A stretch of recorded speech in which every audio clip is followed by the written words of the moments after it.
அழும் குழந்தைக்கு சுவாமிஜி அன்பு தாயாக விளங்கிய நிகழ்ச்சி ஒன்று மகாபலேஸ்வரில் நடைபெற்றது.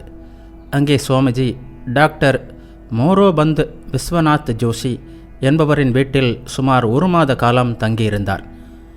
அப்போது அவருக்கு கமலா என்ற 2ஆம் மகள் பிறந்து 6-7 மாதங்கள் ஆகியிருந்தன. ஏதோ காரணத்தால் கமலா இரவில் தூக்கமின்றி தொடர்ந்து அழுத வண்ணம் இருந்தாள். இரவு முழுவதும் அவளும் சரி தாயாரும் சரி தூக்கமின்றி அவதியுற்றனர். 2 நாட்கள் இதனை கவனித்த சுவாமிஜி தாயாரிடம், நீங்கள் பகல் முழுவதும் வேலை செய்கிறீர்கள், இரவிலும் குழந்தையின் காரணமாக ஓய்வு இல்லை. எனவே இரவில் குழந்தையை என்னிடம் விட்டுவிடுங்கள், நான் பார்த்து கொள்கிறேன் என்றார். சுவாமிஜி வீட்டிற்கு வந்த விருந்தினர், ஒரு துறவியும் கூட. அவரிடம் எப்படி குழந்தையை விடுவது என்று தயங்கினார் அந்த தாய். ஆனால் சுவாமிஜி வற்புறுத்தி சம்மதம் பெற்றுவிட்டார். பின்னர் நடந்தது பற்றி கமலாவின் சகோதரியான லட்சுமிபாய் ராஜவடே பின்னாளில் கூறினார். கமலாவை மடியில் இட்டுக்கொண்டு சுவாமிஜி தியானத்தில் ஆழ்ந்தார். சிறிதும் சஞ்சலமின்றி அவள் தூங்கினாள். அவரும் இரவு முழுவதும் தியானத்தில் கழித்தார். 1 அல்ல 2 அல்ல, பல நாட்கள் இப்படியே கழிந்தன. இதில் விந்தை என்னவென்றால், இந்த கமலாதான் பின்னாளில் சாக்லி அரசின் ராணியாக ஆனார். இவரது பெயர் சரஸ்வதி பாய் சாஹிபா என்று ஆயிற்று. ஒரு ராணியாக அவர் பல்வேறு சவால்களை சமாளிக்க வேண்டியிருந்தது. எத்தனையோ பாதகமான சூழ்நிலைகளிலும் எனது சகோதரி மனதின் சமநிலையை இழக்காமல் செயல்பட்டாள். சுவாமிஜியின் ஆசிகளே இதற்கு காரணம் என்பதில் சந்தேகமில்லை என்று பின்னாளில் லட்சுமிபாய் கூறினார். மகாபலேஸ்வரிலிருந்து அக்டோபர் 10 வாக்கில் கோலாப்பூரை அடைந்தார் சுவாமிஜி. கோலாப்பூர் மகாராணிக்கான அறிமுக கடிதம் அவரிடம் இருந்தது. சுவாமிஜி சென்ற வேளையில் மகாராணி அங்கே இல்லை. அப்போது பொறுப்பில் இருந்த ராவ் சாஹிப் லட்சுமண ராவ் கோல்வார்கர் சுவாமிஜியை வரவேற்று சந்தடியற்ற தொலைவில் ஒரு வீட்டில் தங்க செய்தார். மகாராணி வந்த பிறகு சுவாமிஜி அரண்மனைக்கு வரவழைக்கப்பட்டார். சிறந்த பக்தையாக இருந்த மகாராணி சுவாமிஜிக்கு பாத பூஜை செய்தார். வெள்ளித்தட்டு ஒன்றில் பொன் வைர ஆபரணங்களும் பணமும் வைத்து சுவாமிஜிக்கு சமர்ப்பித்தார். அவற்றை கண்ட சுவாமிஜி, நான் ஒரு துறவி, இந்த வைர வைடூரியங்கள் எனக்கு தேவையற்றவை என்று கூறி பணிவுடன் அவற்றை மறுத்துவிட்டார். பிறகு மகாராணி வற்புறுத்தி கேட்டுக்கொண்டதற்கு இணங்க 2 காவி வேட்டிகளை பெற்றுக்கொண்டார். அதன் பிறகு துறவியிடம் பொருட்கள் குறைவாக இருக்கும் அளவிற்கு நல்லது என்று கூறியபடி தம்மிடம் ஏற்கனவே இருந்த துணிகளை அங்கே விட்டுவிட்டார். கோலாப்பூர் மாமன்னர் சிவாஜியின் வம்சத்தினருடைய தலைநகராக திகழ்ந்த இடம். மாமன்னர் சிவாஜியிடம் சுவாமிஜி கொண்டிருந்த மரியாதையும் ஈடுபாடும் அளவிட முடியாதது. ஆங்கிலேயர்கள் சிவாஜியை பற்றி விட்டு சென்றுள்ள குறிப்புகள் முழுமையானவை அல்ல என்பது மட்டுமின்றி அவை பல இடங்களில் தவறாகவும் உள்ளன என்பது சுவாமிஜியின் கருத்து. சிவாஜியை பற்றி பேசும்போது அவர் பரவசங்களுக்கே போய்விடுவார். சிவபெருமானின் அம்சமாக பிறந்தவர் சிவாஜி என்பார் சுவாமிஜி. கோலாப்பூரிலும் பல சொற்பொழிவுகள் செய்தார். அவற்றை கேட்ட ஒருவர் அவர் பேசிய ஓரிரு கருத்துக்களை நினைவு கூறுகிறார். சுவாமிஜி பேசிய 2 வாக்கியங்கள் எனக்கு நன்றாக நினைவில் உள்ளது. எனது மதம் எது தெரியுமா? அதன் ஒரு புரட்சி குழந்தையே புத்த மதம். கிறிஸ்தவ மதம் அதனை காப்பியடிப்பதற்கான ஒரு சுற்றி வளைத்த முயற்சி மட்டுமே. இந்து மதத்தை ஐரோப்பியர்கள் எப்படி புரிந்து கொள்வார்கள்? அவர்கள் ஆடம்பர வாழ்க்கையின் பின்னால் ஓடுகிறார்கள். இந்த இடத்தில் பார்வையாளர்களில் ஒருவர், இறைச்சி உண்பவர்கள் எப்படி மதத்தை புரிந்து கொள்ள முடியும் என்று இடைமறித்தார். அப்படி சொல்லாதீர்கள், உங்கள் பண்டைய ரிஷிகள் இறைச்சி உணவை உண்டவர்களே. உத்தம ராம சரிதத்தில் நீங்கள் படித்ததில்லையா என்று கேட்டு சுவாமிஜி அந்த நூலிலிருந்து பல சுலோகங்களை மேற்கோள் காட்டினார். அசைவ உணவை அவர் ஆதரித்து பேசியதை கேட்ட பலருக்கு அவரது ஜாதியை பற்றி சந்தேகம் எழுந்தது. ஆனால் அவரிடம் கேட்கும் துணிச்சல் படைத்தவர் யார்? கோலாப்பூரிலிருந்து 1892 அக்டோபர் நடுவில் சுவாமிஜி பெல்காம் சென்றார். அங்கே மராட்டிய அன்பர் ஒருவரின் வீட்டில் தங்கினார். அவரது மகனான பேராசிரியர் G.S. பாண்டே எழுதியுள்ள நினைவு குறிப்புகள் சுவாரஸ்யமானவை. தாம் ஒரு புதுமை துறவி என்பதுடன் ஒரு புதிய யுகத்தின் வெடிவெள்ளியாக தோன்றியவர் என்பதை சுவாமிஜி இங்கே வெளிப்படுத்த காண்கிறோம். ஒரு நாள் காலை 6 மணி இருக்கும். ஓர் அறிமுக கடிதத்துடன் சுவாமிஜி எங்கள் வீட்டிற்கு வந்து சேர்ந்தார். பார்ப்பவர்களை உடனடியாக வசீகரிக்கும் தோற்றம் அவருடையது. அவரை பற்றி எங்களுக்கு எதுவும் தெரியாது. ஆனால் அவர் எங்கள் வீட்டில் தங்கிய சில நாட்களில் பல விஷயங்கள் எங்களுக்கு தெரிய வந்தன. ஒரு புதுமை துறவியாக இருந்தார் அவர். நடை, உடை, பாவனை, உணவு என்று ஒவ்வொன்றிலும் அவர் பாரம்பரிய துறவிகளிலிருந்து மாறுபட்டவராக இருந்தார். காவி உடைதான் உடுத்தியிருந்தார். ஆனால் பனியனும் அணிந்திருந்தார். பரம்பரை துறவியர் பனியன் அணிவதில்லை. பரம்பரை துறவிகள் வைத்திருக்கின்ற யோக தண்டத்திற்கு பதிலாக நீண்ட கைத்தடி வைத்திருந்தார். துறவியர் ஆங்கிலம் பேசுவதை நாங்கள் கேட்டதே இல்லை. இவரோ சரளமாக ஆங்கிலம் பேசினார். மதம், தத்துவம் போன்றவற்றை தவிரவும் அவருக்கு பல துறை அறிவு இருந்தது. இவையெல்லாம் அவரை பரம்பரை துறவிகளிலிருந்து மாறுபடுத்தி காட்டின.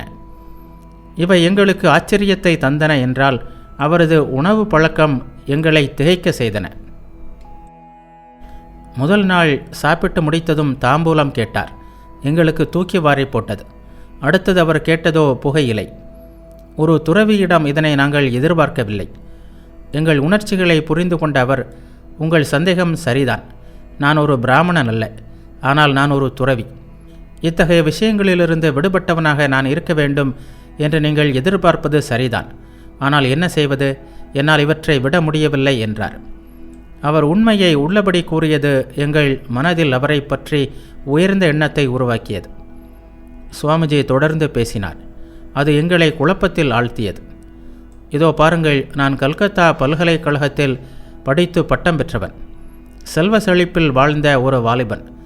ஸ்ரீராமகிருஷ்ணரை சந்திப்பதற்கு முன்னால் என் வாழ்க்கை ஒரு சாதாரண வாலிபனின் வாழ்க்கையிலிருந்து எந்த விதத்திலும் மாறுபட்டதாக இருக்கவில்லை. அவரை கண்ட பிறகு வாழ்க்கை பற்றிய எனது கண்ணோட்டம் மாறியது. ஆனால் சில பழக்க வழக்கங்களை என்னால் விட முடியவில்லை. இந்த நேரத்தில் ஒருவர், நீங்கள் அசைவ உணவும் உண்பீர்களா என்று கேட்டார். அதற்கு சுவாமிஜி, நான் சாதாரண துறவியர் பரம்பரையை சேர்ந்தவன் அல்ல, பரமஹம்சர் பரம்பரையை சேர்ந்தவன். நாங்கள் எந்த உணவையும் சாப்பிடலாம். உணவு தானாக வந்து சேராவிட்டால் உணவின்றியே வாழ வேண்டும்.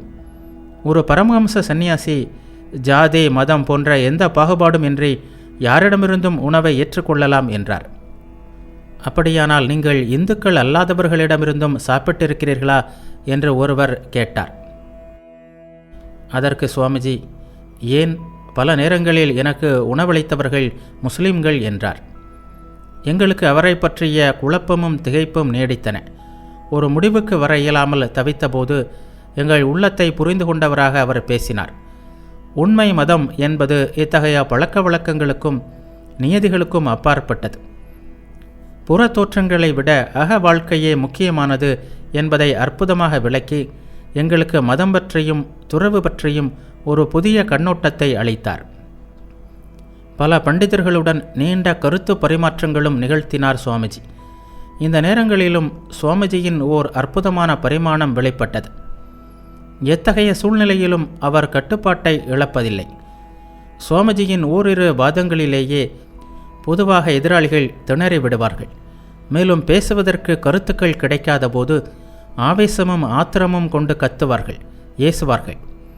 ஆனால் சுவாமிஜியின் கம்பீரமும் அமைதியும் எதனாலும் கலைவதில்லை.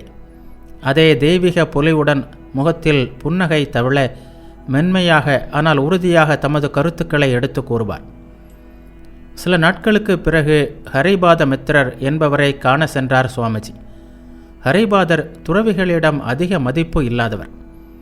துறவி என்றாலே ஏமாற்று, பேர்வழி, மதம், கடவுள் போன்றவையெல்லாம் தேவையற்றவை என்று கருதுபவர். சுவாமிஜி ஏதாவது யாசிக்க வந்திருப்பார் அல்லது மராட்டியருடன் தங்க பிடிக்காமல் இங்கே வந்திருப்பார் என்று நினைத்தார் அவர். ஆனால் பேச பேச சுவாமிஜியின் மகிமையை அறிந்து கொண்டார். அதன் பிறகு அவரிடம் வெகுவாக ஈர்க்கப்பட்டார். சுவாமிஜியை தம்முடன் தங்குமாறும் கேட்டுக்கொண்டார். அதற்கு சுவாமிஜி, அந்த மராட்டிய நண்பருடன் நான் சந்தோஷமாகவே இருக்கிறேன். ஒரு வங்காளியை கண்டதும் இங்கே வந்துவிட்டால் அவர் வருந்த நேரிடும். அவரும் அவரது குடும்பத்தினரும் என்னை மிகுந்த அன்புடன் கவனித்துக் கொள்கிறார்கள் என்று கூறிவிட்டார். இருப்பினும் மறுநாள் காலையில் சிற்றுண்டி அருந்த வருவதாக கூறினார். மறுநாள் காலையில் குறித்த நேரத்தில் சுவாமிஜி போகவில்லை. அவரை தேடி பாட்டேயின் வீட்டிற்கு சென்றார் ஹரிபாதர். அங்கே பண்டிதர்கள், வழக்கறிஞர்கள், பிரமுகர்கள் என்று பலர் சூழ உட்கார்ந்திருந்தார் சுவாமிஜி. அவர்கள் கேட்கின்ற கேள்விகளுக்கெல்லாம் ஆங்கிலம், இந்தி, வங்கம், சமஸ்கிருத மொழிகளில் சரளமாக பதிலளித்து கொண்டிருந்தார். ஹரிபாதரும் அங்கே அமர்ந்து கொண்டார். மற்றவர்கள் புறப்பட்டு சென்ற பிறகு சுவாமிஜி ஹரிபாதரிடம், நான் குறிப்பிட்டபடி உங்கள் வீட்டிற்கு வராததற்கு என்னை மன்னிக்க வேண்டும். இத்தனை பேர் இங்கே காத்திருக்கும்போது அவர்களை விட்டுவிட்டு வருவதற்கு மனம் இடம் தரவில்லை என்றார். பின்னர் சுவாமிஜியை தமது வீட்டில் வந்து தங்குமாறு ஹரிபாதர் அழைத்தார். அதற்கு சுவாமிஜி, பாட்டே சம்மதித்தால் வருகிறேன் என்றார். மிகவும் கெஞ்சி கேட்டுக்கொண்ட பிறகு பாட்டே சம்மதித்தார். 3 நாட்கள் ஹரிபாதருடன் தங்கிய பிறகு அங்கிருந்து புறப்படுவதாக கூறினார் சுவாமிஜி. ஒரு துறவி 3 நாட்களுக்கு மேல் ஒரு நகரத்தில் தங்கக்கூடாது. ஒரு நாளுக்கு மேல் ஒரு கிராமத்தில் தங்கக்கூடாது. ஒரே இடத்தில் பல நாட்கள் தங்கினால் பற்று ஏற்படுகிறது. பற்றை வளர்க்கின்ற எதிலிருந்தும் நாங்கள் விலகியே இருக்க வேண்டும் என்றார் அவர். ஆனால் சுவாமிஜியின் தொடர்பை ஒரு பெரும் பேராக கருதிய ஹரிபாதர் சுவாமிஜியை மிகவும் வற்புறுத்தினார். எனவே ஓரிரு நாட்கள் தங்குவதற்கு ஒத்துக்கொண்டார் சுவாமிஜி. 9 நாட்கள் அவருடன் தங்கினார். சுவாமிஜியுடன் ஹரிபாதரை நாட்கள் இனிமையாக கழிந்தன. அவரிடம் தமது பரிவிராஜக நாட்களை பற்றி பல விஷயங்களை கூறினார் சுவாமிஜி. துறவிகளுக்கும் திருடர்களுக்கும் இடம் கிடையாது என்று அவரை துரத்திய இடங்கள் உண்டு. மிகவும் பசித்திருந்த வேளையில் மிகவும் காரமான பதார்த்தங்களை கொடுத்து வாயும் வயிறும் எரிய அவர் பல நாட்கள் அவதிப்பட்டதும் உண்டு. அவரை திருடன் என்றோ ஒற்றன் என்றோ கருதி காவலர்கள் கண்காணித்ததும் உண்டு. ஆனால் எல்லாம் தேவியின் திருவிளையாடல் என்று ஏற்றுக்கொண்டு தமது பாதையில் தனித்து சென்றார் சுவாமிஜி. சுவாமிஜியுடன் பேச பேச அவருக்கு மதமும் தத்துவமும் மட்டுமல்ல, மற்ற இலக்கியங்களும் நன்றாக தெரிந்திருப்பதைக் கண்டார் ஹரிபாதர். ஒரு நாள் சுவாமிஜி ஆங்கில நகைச்சுவை நாவலான தி பிக்விக் பேப்பர்ஸ் என்ற நூலிலிருந்து நீண்ட பகுதிகளை அப்படியே மேற்கோள் காட்டி பேசினார்.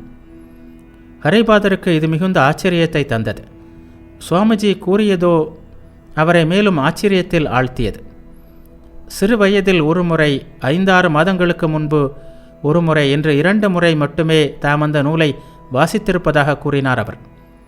2 முறை வாசிப்பதால் இவ்வளவு பகுதிகள் மனப்பாடமாகுமா என்று கேட்டபோது சுவாமிஜி பதில் கூறினார்.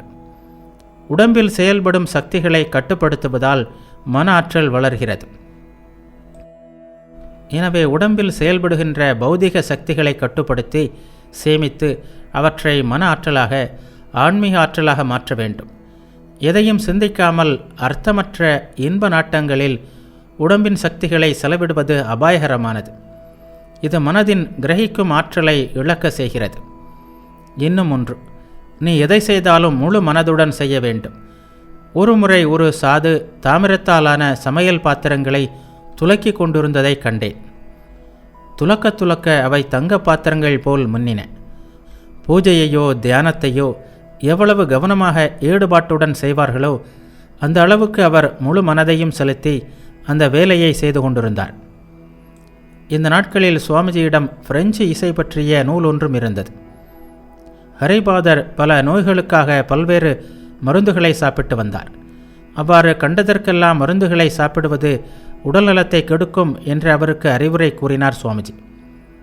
பெரும்பாலான நோய்கள் மனம் சம்பந்தப்பட்டவை. மனநிலையை மாற்றியமைப்பதன் வாயிலாக பல நோய்களை குணப்படுத்திவிட முடியும். அது மட்டுமின்றி எப்போதும் நோயை பற்றியே நினைத்து கொண்டிருப்பதில் என்ன பயன்? நல்வழியில் வாழ்க்கை நடத்து. மனத்தை உயர்த்தக்கூடிய எண்ணங்களை சிந்தனை செய். உற்சாகமாக இரு. உடம்பை வருத்தக்கூடிய பின்னால் எண்ணி வருந்த நேர்கின்ற அளவுக்கு சுகபோகங்களில் உழலாதே. இவ்வளவும் செய்தால் எல்லாம் நன்றாக இருக்கும். மரணம் எல்லோருக்கும் வரத்தான் செய்யும். நீனும் நானும் நம்மை போன்றவர்களும் சாவதால் பூமியின் அச்சு சாய்ந்து விடுமா என்ன? நாம் இல்லாமல் இந்த உலகம் நடக்காது என்று பெரிதாக அலட்டிக் கொள்ளக்கூடாது. ஹரிபாதர் ஏராளமான மருந்துகளை சாப்பிடும் பழக்கத்தை அன்றே கைவிட்டார்.